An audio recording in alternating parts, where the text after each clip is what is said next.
Será que um ciclo de testosterona pode te deixar mais agressivo, mais raivoso ou não? Estão colocando coisa na tua cabeça. Doutor Gabriel Feitosa aqui e hoje vamos falar na prática tudo sobre testosterona em doses suprafisiológicas, não é de reposição, dentro de um contexto de aumento de raiva e agressividade. Então eu peço para você, esse tipo de assunto agrega na tua vida? Deixa teu curtir, ajuda demais o canal. E se inscreve no canal, claro, você não quer perder nenhuma novidade, a gente traz um conteúdo aqui bem mastigado, mas o que? Denso, com qualidade. Não é um negócio ali superficial que você vê em qualquer canal por aí, né? Vamos lá, papel e caneta na mão e vamos falar sobre testosterona suprafisiológica. Aumenta a agressividade, aumenta a raiva ou não? Vamos lá. Esse estudo aqui é o que a gente vai se basear para a gente estabelecer a nossa comunicação nesse vídeo, mas é claro que eu vou trazer pontos práticos da minha prática clínica e de outros estudos também dentro do que eu vejo no dia a dia, tá? Vamos lá, ó. O que esse estudo viu? Né? Esse estudo estava pesquisando os efeitos de doses suprafisiológicas de testosterona. O que é suprafisiológico? Além da reposição, então isso aqui não se aplica, por exemplo, à reposição. Quando a gente está falando de reposição de testosterona, a gente está falando de quê? De saúde, tá? Então, geralmente, o indivíduo melhora o humor, melhora a cognição, melhora vários parâmetros que envolvem ali o comportamento, tá? Então, a gente está falando de uso suprafisiológico, que a galera faz, são famosos ciclos, né? Ou uso de Blast and Cruise, enfim. E questão de comportamento agressivo, né? Em homens jovens saudáveis, tá? Então, existem estudos em homens jovens saudáveis com testosterona suprafisiológica? Sim, existem vários estudos nesse sentido, geralmente vendo ali composição corporal, força, mas também tem esses estudos, né, que avaliam também questões psiquiátricas ou outros efeitos adversos que os esteroides muitas vezes causam ou que no imaginário das pessoas podem causar, tá? Vamos lá. O que é esse tipo de estudo aqui? Por que eu tô falando disso? Porque, cara, quando a gente tá falando de esteroide anabolizante, o que é bem comum as pessoas pegarem? Estudos populacionais, né, que a gente não sabe exatamente o que aconteceu, qual é o contexto daquele indivíduo, a gente pega um grupo de usuário de esteroide anabolizante, mas o usuário de esteroide anabolizante pode ser o cara que usa uma dura por semana, uma durateston por semana por 10 semanas, e pode ser o cara que usou gramas de esteroide, misturando trembolona e um bocado de outras coisas ali, usando efedrina, cafeína misturada. Efedrina e cafeína é mais simples, né? Mas usa clenbuterol, usa hormônio da tireoide, usa DNP, que é um negócio venenoso mesmo. E mais também está dentro do grupo de usuários de esteroide. Então, assim, existem vários tipos de uso de esteroide anabolizante, né? Então a gente tem que ter muito cuidado. E aí a gente pega aquele indivíduo tendo aquele determinado efeito colateral. Mas será que foi do esteroide? Será que foi do abuso, do excesso de dose? Será que não foi da combinação de esteroides que não tem tanta evidência e não tem estudos em humanos, como trembolona? Será que não foi outra coisa? Será que o cara já não tinha problema? Então tem que ter muito cuidado. Quando a gente está falando de estabelecer causalidade, que aquele tipo de coisa foi causada por determinado tipo de intervenção, a gente está falando de estudos randomizados controlados por placebo, que são duplos cegos. O que é que isso significa? Né? Que a gente tem o quê? A gente tem uma segmentação de grupos e a gente tem tudo colocado ali de forma a deixar cada grupo muito parecido, pegar várias variáveis, né, e torná-las mais estáveis ali, então a gente pega e faz uma segmentação dos grupos, elimina algumas variáveis para fazer com que o efeito esperado, o efeito que vai acontecer com a intervenção ou não, venha da intervenção, não de outra variável, tá? Então a gente vai tentar fazer um negócio ali mais controlado. Esses estudos aqui são estudos que muitas vezes, né, são mais complicados de fazer, precisa de um negócio rigoroso, um controle rigoroso. Por isso que é sempre interessante a gente estar trazendo esse tipo de coisa, né? Duplo cego, por exemplo, significa o quê? Significa que nem o pesquisador, nem a pessoa sabe o que ela está utilizando. Como assim está utilizando? Então, a gente vai dar para um grupo de pessoas a intervenção, por exemplo, a testosterona, e no outro grupo a gente vai dar o placebo, tá? O que é o placebo? Quando a gente está falando de testosterona, a gente está falando de um veículo oleoso injetável. Então, no caso, a gente vai injetar um veículo oleoso sem nada, tá? E a pessoa vai achar que é a testosterona. Por que faz esse placebo? Porque, às vezes, o efeito que a pessoa está adquirindo de algo vem do fato dela achar que está usando alguma coisa. Então, a gente vai fazer essa distinção. Imagina que eu, por exemplo, aplico uma testosterona no indivíduo, né? E aí, por ele achar que é testosterona, às vezes nem é, tá? Por exemplo, imagina que eu estou aplicando um negócio, vamos lá, um óleo que é um placebo, que não é testosterona, tá? E esse indivíduo começa, por achar que é testosterona, começa a achar e se perceber mais ansioso, mais agressivo. O que acontece? Né? Eu vou estar oferecendo esse resultado para ele, mas não vai ser por causa da testosterona, vai ser pelo efeito placebo, porque justamente ele vai estar usando algo achando que está usando. Então, por exemplo, imagina que na escala de agressividade esse cara aumentou 1, usando placebo. E o cara que usou testosterona, não é o que aconteceu nesse estudo necessariamente, mas eu tô dando um exemplo. Que o cara que usou testosterona aumentou 3. Então talvez o efeito da testosterona, se pro placebo foi 1, pra testosterona foi 3, o efeito da testosterona mesmo, tirando o placebo aqui, foi 2. Tô dando um exemplo assim, para deixar mais claro para você. Então é interessante que tenha o placebo, tá? Por isso que ser randomizado, controlado, todas as variáveis são muito bem segmentadas, controladas, existe uma padronização para a gente poder estabelecer o quê? Uma causalidade, é o padrão ouro para a gente estabelecer causalidade, para dizer com certeza que aquilo ali está causando, tá?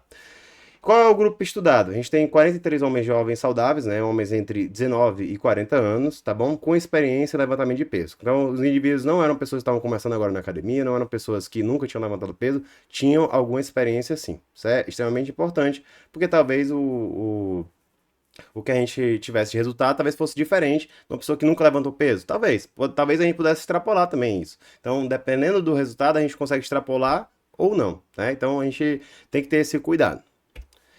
Quais foram os critérios de exclusão? Então, quais eram as pessoas que não poderiam entrar nesse estudo? Né? Atletas competitivos, porque, por exemplo, o atleta competitivo ele é colocado em um contexto extremo.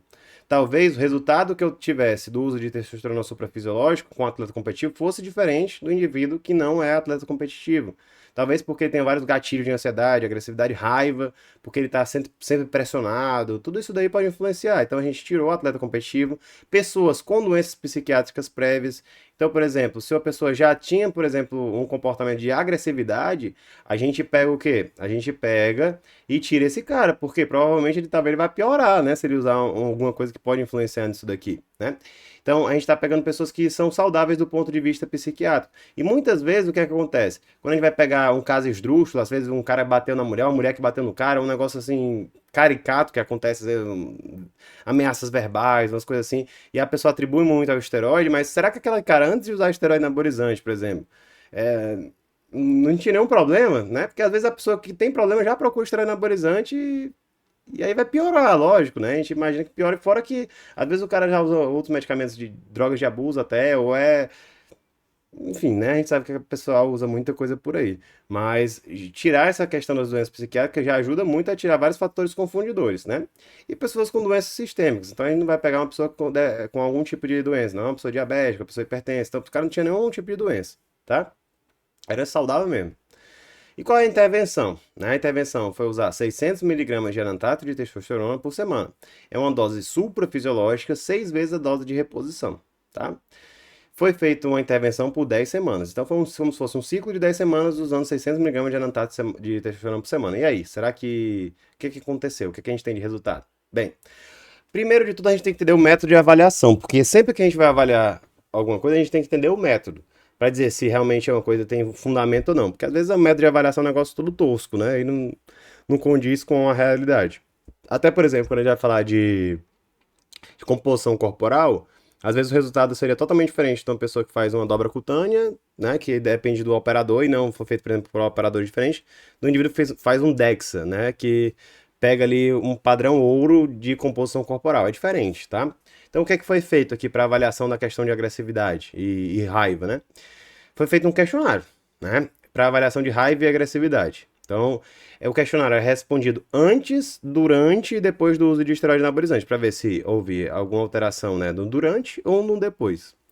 E além da pessoa responder, era respondido também, né, por alguém próximo. Então, poderia ser a esposa, poderia ser a mãe, né, depende da pessoa. Um cara de 19 anos na casa da mãe dele, por exemplo, né, que convive muito com ele, a esposa, então tudo isso daí, ou, sei lá, o melhor amigo, né? Eles colocaram alguém próximo. Geralmente é um parente, né? Mas é uma pessoa muito próxima.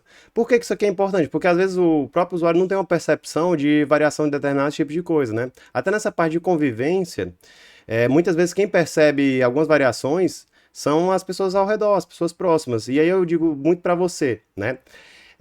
O uso de esteroide anabolizante, até em relação a alguns efeitos adversos, podem ser tranquilos para você em algum ponto, mas pode influenciar a sua convivência com outras pessoas. Fora que, dependendo do caso, você imagina que o cara tem um colateral que vai gerar uma hospitalização. Cara, beleza, você não se importa de estar hospitalizado, mas você vai estar causando um grande prejuízo para tua família, né? Não só do ponto de vista financeiro, né, tá gastando dinheiro comigo, mas também do ponto de vista emocional, né? Então, às vezes o cara tá todo ferrado e continua utilizando, mas tá destruindo a família dele, né? Não só do ponto de vista financeiro, mas emocionalmente, cara. A tua família se preocupa com você. Então, quando você usa alguma coisa dessa, você não pode dizer que tá respondendo só por si, né? Você tá influenciando todo um contexto global de pessoas ao seu redor, tá? Beleza. E qual foi o resultado? Na prática, não houve diferença entre o grupo intervenção e o grupo placebo. Fechou aqui, vamos lá. É aquela negócio do The Office, né? Não, né? Vamos discutir isso daqui. Vamos discutir, que a gente precisa conversar. Nesse estudo randomizado controlado, usando dose suprafisiológica de testosterona, não foi encontrada diferença entre o grupo intervenção e o grupo placebo. Certo, tudo bem. Vamos discutir algumas coisas práticas, mas antes eu quero oferecer aqui uma oportunidade para você. Se é médico ou profissional da saúde, quer tratar o usuário de esteroide anabolizante com ética e assertividade, te convido a conhecer meu curso Guia do Anabolismo Consciente. Cara, na prática, para você conseguir atender o usuário de esteroide sem enrolação, tá? Se você é um usuário ou pretende utilizar, quer saber todos os pormenores do uso, não saber como não se ferrar todo, o que é que você precisa saber também para conversar com um profissional, como escolher um profissional para acompanhar a sua saúde, o que é que você consegue fazer também para fugir do charlatão, te convido a conhecer meu curso Cuidado Anabólico. Se você quiser um material de leitura, né, o meu e-book Desbravando o Universo Anabólico serve tanto para a pessoa que é um entusiasta, quanto profissional da saúde que quer tratar os usuários de esteroide anabolizante, mas gosta de um negócio denso, mais para ler, mas com linguagem, claro, que é acessível, tá? Beleza, vamos lá. Pontos práticos. No dia a dia, vemos o mesmo grupo. Tempo de uso e intervenção. Vamos lá. O que foi utilizado aqui? Foi utilizado por tempo de uso o quê? 10 semanas. A intervenção foi 600 mg de anatato de testosterona. Num grupo de homens jovens saudáveis, sem doenças psiquiátricas prévias e sem estar relacionado à competição. O que é que a gente vê no dia a dia, na prática? A gente vê gente usando uma série de medicamentos associados, além dos esteroides anabolizantes, medicamentos, né, dentro dos esteroides anabolizantes que têm uma eficácia ali, que a gente sabe que pode melhorar a massa muscular, mas que tem um perfil de segurança muito ruim, né, como por exemplo a trembolona, como por exemplo a boldenona. Trembolona e boldenona são os que a gente sabe que classicamente mexem mais com a cabeça do indivíduo. Boldenona mais avaliada a parte de depressão e trembolona na questão de agressividade. É um negócio complicado, cara. Então a gente tá falando aqui, isso aqui, a gente pode tirar e dizer que o esteroide anabolizante não aumenta a raiva e a agressividade? Não. Por quê? O que a gente pode dizer é que talvez dose suprafisiológica numa pessoa jovem saudável potencialmente não aumenta. Claro que para a gente dizer com certeza a gente precisaria de vários estudos para fazer uma meta-análise avaliando vários estudos randomizados controlados. Mas nesse estudo a gente consegue compreender que talvez numa pessoa jovem saudável que não use dose suprafisiológica, essa questão de agressividade não seja uma coisa que a gente tenha que se preocupar tanto. Embora possa acontecer, principalmente se a gente está falando talvez de uma pessoa que já tem um problema prévio e às vezes não sabe. Então, uma coisa que eu preciso que você saiba muito bem, como é que é teu estado de saúde? Né? O que é que está acontecendo com a tua vida? Né? Porque também às vezes você está num período, por exemplo, o que acontece muitas vezes, né? A pessoa vai utilizar o esteroide anabolizante porque está num estado de saúde emocional meio fragilizado. Então, por exemplo, ela acabou de terminar um relacionamento, e aí quer usar o esteroide anabolizante para ficar mais, uma mulher ou homem, para ficar mais bonito, mais bonita, para conseguir conquistar um novo parceiro ou parceira. Você já está em um momento de fragilizado, né?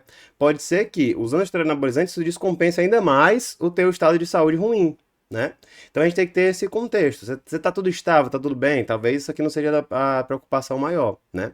Tempo de uso, a gente sabe que 10 semanas talvez não afete tanto, mas será que no uso crônico, até pelo processo de neuroadaptação, a gente não possa ter algum tipo de alteração, né? Ou até redução de limiar de frustração, determinado tipo de coisa, autoconfiança exacerbada, que pode gerar comportamentos que são meio duvidosos ou que podem causar prejuízo social, né? Isso daí a gente pode acontecer. E assim, será que você vai usar só testosterona? Então, assim, tem que ter muito cuidado, cara. Tem que ter muito cuidado. Pro dia a dia, o que é que eu vejo? Essa questão de a raiva aumenta com o uso de esteroide anabolizante em doses suprafisiológicas em muitos casos, porque geralmente o cara já tem alguma coisa psiquiátrica que às vezes não sabe, tá? Ansiedade aumenta bastante, depressão não é uma coisa muito comum, o que eu vejo mais depressão no pós-ciclo, mas agressividade é um negócio que depende muito, cara. Só se fosse agressividade verbal, mas eu tenho muitos pacientes que dizem, cara, às vezes eu me sinto mais impetuoso, mais intolerante, com menos paciência, isso é uma coisa até bem comum. Mesmo em um estado assim, sem usar tanta dose, mesmo não usando doses como essa, até mais baixas. Mas justamente porque tem vários fatores influenciando aí. Às vezes também, aqui não fala que é um estado competitivo, mas às vezes o cara tá em um contexto de trabalho muito pesado. Isso também influencia. Então, assim, são várias variáveis. O que eu digo pra você, já tem problema psiquiátrico? Não use esteroide anabolizante de jeito nenhum. Não digo pra ninguém usar, mas assim, pode ferrar a tua saúde mental. Também, por exemplo, o cara com bipolaridade pode ter uma virada maníaca por conta dos usos suprafisiológicos. Tem que ter muito cuidado, tá? Mas, de forma geral, é uma das preocupações piores? Não, eu me preocuparia muito mais com saúde cardiovascular quando a gente está falando de uso suprafisiológico. Mas é uma preocupação a mais que a gente deve ter também, essa parte psiquiátrica. Mas é um contexto global e a gente também não pode pegar e dizer que você vai ficar agressivo e vai matar alguém porque está usando esteroide anabolizante. Isso aí é uma extrapolação, tá? Beleza. E a gente viu que o enantato de testosterona foi a formulação utilizada nesse caso, né? E eu acho que você ficou na dúvida. O que mais que eu preciso saber sobre enantato de testosterona? Vou deixar aqui um vídeo completo para você. Te espero lá e até a próxima.